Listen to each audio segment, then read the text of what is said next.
Let's look at this. We are asked to differentiate this. How do you differentiate this? We are going to apply the general rule. This is a function.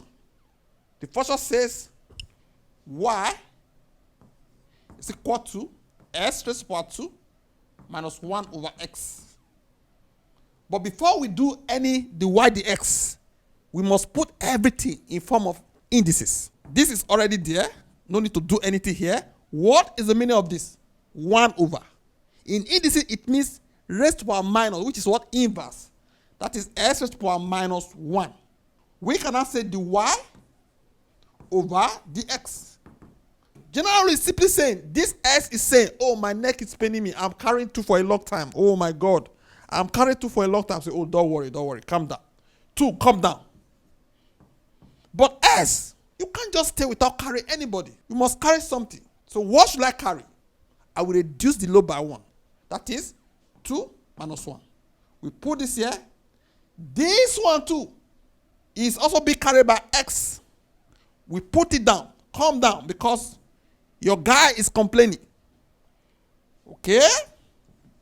We reduce this one too by 1.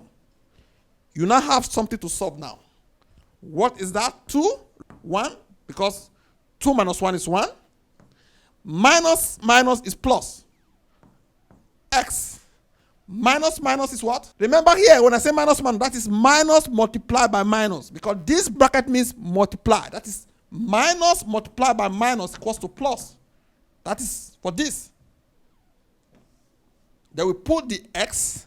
What is the meaning of minus 1 minus 1? That is minus 2. So therefore, we're going to put s raised to the power minus 2. So now, let's make it cleaner. This is the same thing. You can leave it like this, or you return this one back. What is the meaning of this? 1 over. Then we put this. So this is being represented by this.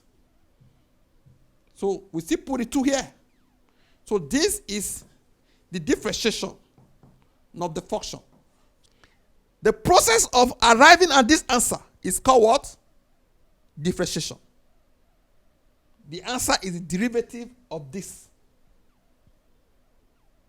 Okay?